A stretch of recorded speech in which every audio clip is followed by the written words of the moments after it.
भक्त और भगवान में अन्योन्याश्रय संबंध है।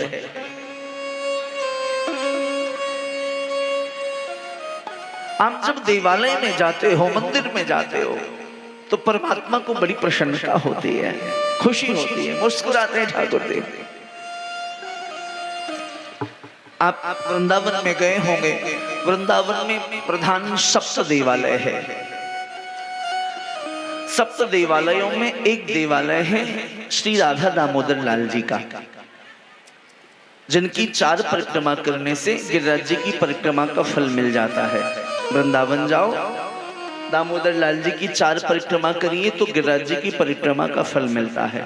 श्री सनातन गोस्वामी पाद नित्य परिक्रमा करते, वृंदावन से जाकर के श्री गिरिराज जी महाराज की पैदल जाते, परिक्रमा करते, फिर वापस आते।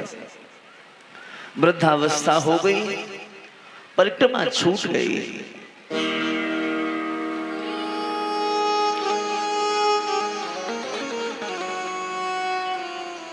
जब परिक्रमा छूटी तो उन्होंने भोजन करना भी बंद कर दिया। बोले जब नियम टूट गया तो अब शरीर रख के क्या करेंगे। श्री ठाकुर जी से रहा नहीं गया। श्री बिहारी जी गिरिराज जी की शिला लेकर के आए और शिला के ऊपर अपनी चरण पधराई, अपनी लकुटिया पधराई, अपनी वंशी पधराई, अपने गैया का खुर पधराया और वो शिला श्री सनातन गोस्वामी पाद को दिया।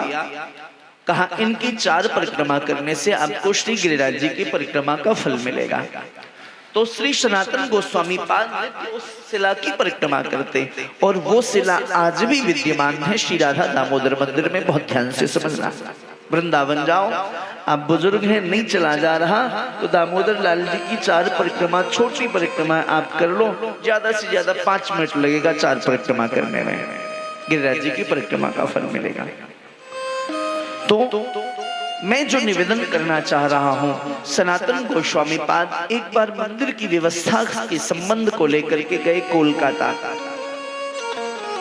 और उन्होंने सेवा प्रदान कर दी किसी विप्र देवता को। बोले जब तक मैं न आऊं तब तक दामोदर लाल की सेवा आप करना। सज्जनों, 10 दिन बाद जब लौट करके आए तो राधा दामोदर लाल सूख के पतले हो चुके थे।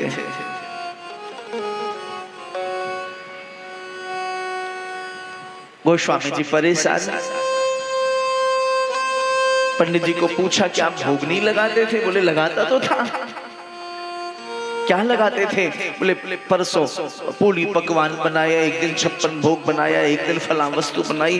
अब सनातन गोस्वामी सोचे मैं तो खिचड़ी भोग लगाता, तब भी ठाकुर जी तंदुरुस्त थे। और पंडित जी इतना बढ़िया बढ़िया मेवा मिष्ठान पवा में, फिर भी ठाकुर जी सूख गए। क्या बात है, कोई त्रुटि हो गई। सनातन गोस्वामी पाद रात्रि में विश्राम कर रहे थे, स्वप्न में दामोदर लाल प्रकट हो गए। बाबा तुम मुझको छोड़ के कहाँ चलो गए हो? कहाँ बात है ठाकुर जी? बोले बाबा 10 दिन आएगे मैंने भोजन ना करे हो, 10 दिन आएगे एक अन्न को दाना ग्रहण ना करे हो मैंने। ठाकुर जी मैं ब्राह्मण देवताएं रख के गए और बिन्ने तो कई बढ़िया बढ़िया भोग बनाते वो आपके काजे। बोले सत्य कह रहे हैं ब्राह्मण देवता, तोते बढ़िया अच्छो मिष्ठान बनाते बाबा वो, पर सत्य बताऊं तेरे हाथ की सूखी रोटी में जो सुख मिले, तेरे हाथ की रूखी रोटी में जो भाव लगे, जो स्वाद मिले बाबा, पंडित जी के हाथ में वो जो 56 भोग है वहां में वो स्वाद ना आवे। 10 दिन है कि भूखो बैठे हो। रात्रि के 12 बजे महाराज स्वप्न देखा, 1 बजे रात्रि में भोग बनाई, खिचड़ी बनाए के दामोदर लाल को भोग लगाया और फिर दामोदर लाल पूर्ववत हो गए। ये सब सत्य घटना है। कहने का आशय जितना हम अपने इष्ट से प्रेम करते हैं उससे ज्यादा हमारे इष्ट हमसे प्रेम करते हैं। आपके घर में जो भी ठाकुर जी हैं, जो गोपाल जी हैं, वो ही सर्वस्व हैं। आप यह मान करके उनकी सेवा करो, देखो घर में चमत्कार प्रारंभ हो जाएगा। आप जितनी सेवा प्राणपन से अपने घर में विराजित ठाकुर जी की सेवा करोगे, ठाकुर जी उतने धीरे धीरे करके जागृत होते चले जाएंगे। घर में विराजित गोपाल जी को आप खिलौना मत समझो, सिर्फ दिखावा के लिए, दुनिया को बताने के लिए कि मेरे घर में भी गोपाल जी है, नहीं। आप एक बार उनको प्रेम तो करके देखो, फिर देखो कितना आनंद होता है। भाव में क्षुब्ध देवता, भगवान कहते हैं भाव का भूखा हूं मैं, भाव ही बस सार है, भाव से मुझको भजो तो भव से बेड़ा पार है। भाव बिन सोनी पुकारे मैं कभी सुनता नहीं, भाव से एक पुष्प दो वो भी मुझे स्वीकार है।